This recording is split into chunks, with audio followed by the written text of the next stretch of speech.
Gouverner est un art. Il est possible de gagner du respect et du succès partout dans le monde, en feignant d'être moins que ce que l'on est réellement. Cette tactique particulière a commencé lorsque j'ai compris que l'orgueil d'être intellectuellement supérieur aux autres pouvait élever quelqu'un à un niveau au-dessus de la moyenne, mais aussi attirer l'envie et le ressentiment des autres. Pour cette raison, un philosophe du nom d'Arthur Schopenhauer a développé une méthode pour faire face à cette situation. Feindre d'être un peu moins capable, ce qui en pratique peut créer un avantage stratégique. Et qu'est-ce qu'on peut en tirer? L'art de surprendre. Il n'est pas prudent de montrer toute sa force d'emblée. Au contraire, paraître plus faible crée l'habilité d'agir avec précision au moment opportun. De nombreux guerriers historiques ont employé cette stratégie avec succès.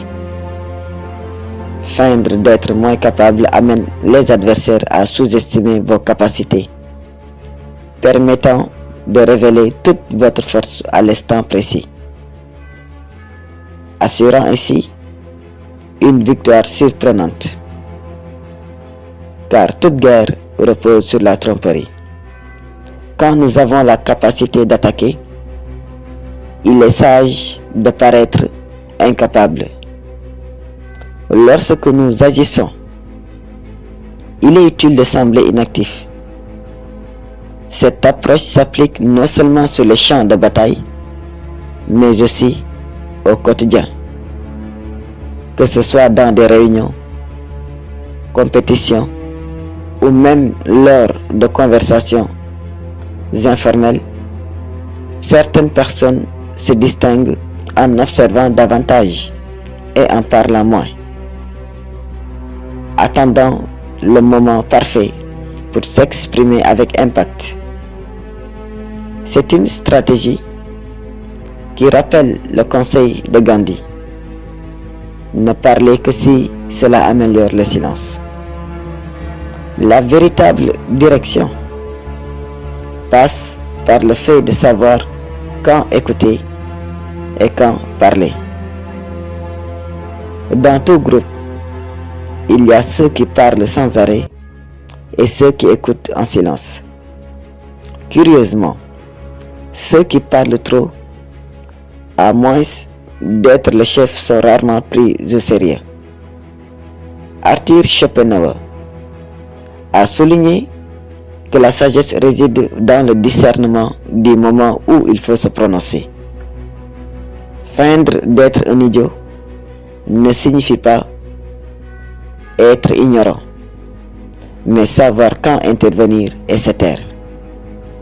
Platon l'a bien résumé: les sages parlent parce qu'ils ont quelque chose à dire.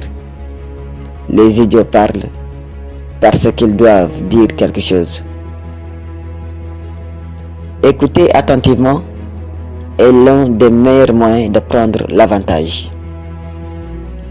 Pendant que vous collectez des informations autour de vous, chaque détail absorbé devient une pièce précieuse pour, au moment opportun, présenter l'idée la plus percutante. Feindre de ne pas savoir quelque chose peut en réalité être une stratégie intelligente pour que les autres pensent qu'ils sont arrivés à leur propre conclusion. En fin de compte, nous sommes entourés de figures telles que les parents, les enseignants, les chefs, tous ceux qui méritent notre respect. Est une gestion délicate. Au travail, il faut savoir gérer nos supérieurs pour ne pas les mettre dans la position inconfortable d'avoir tort. Après tout, garder son emploi passe aussi par la protection de l'ego des autres. Feindre d'être idiot est le dernier recours pour dissimuler les fautes des autres. Protéger la dignité d'autrui nous rappelle que nous avons tous des sentiments. Corriger tout le temps ne fait de nous que le pénible ou le méchant de l'histoire. Nous n'avons pas toujours besoin d'être le centre de l'attention. Il faut apprendre à être discret. Dans les moments difficiles, se montrer ne sert à rien. Au contraire, être vulnérable et admettre ses faiblesses nous rapproche des autres.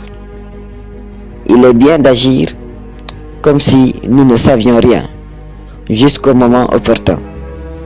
Ce n'est qu'à ce moment-là que nous montrons notre véritable capacité. Jusqu'à là, il faut écouter et apprendre.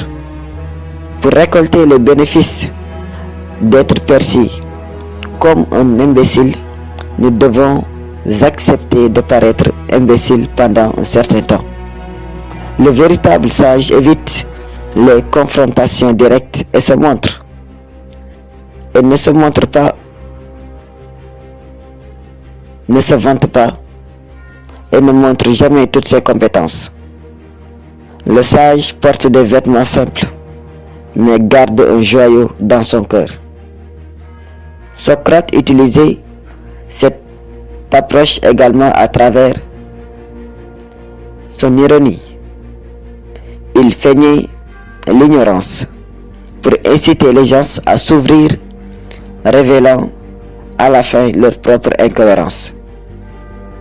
Sa phrase « Je ne sais qu'une chose, c'est que je ne sais rien » n'était pas seulement un slogan, c'était une façon pour Socrate de tirer des connaissances des autres.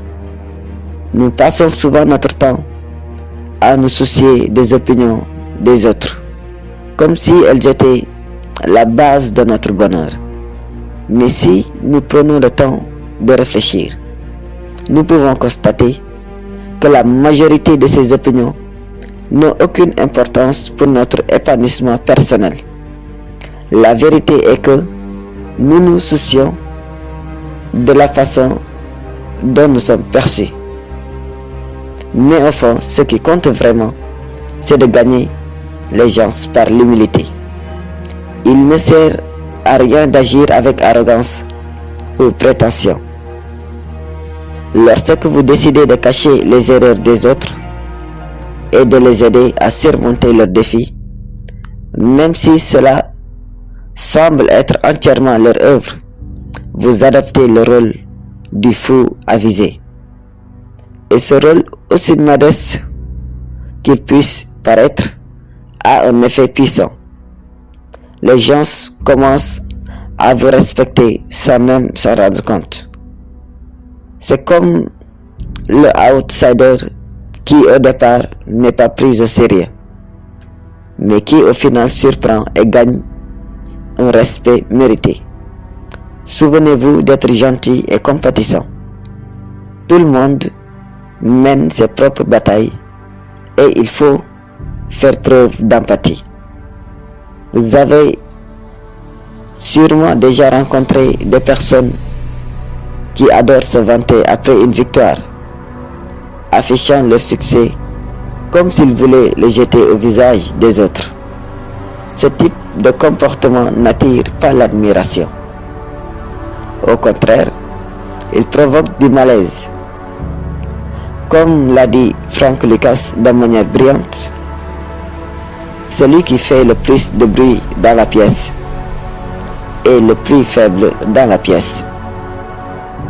Schopenhauer, tout comme Lucas, croyait que le secret pour gagner le respect des gens résidait dans la modestie.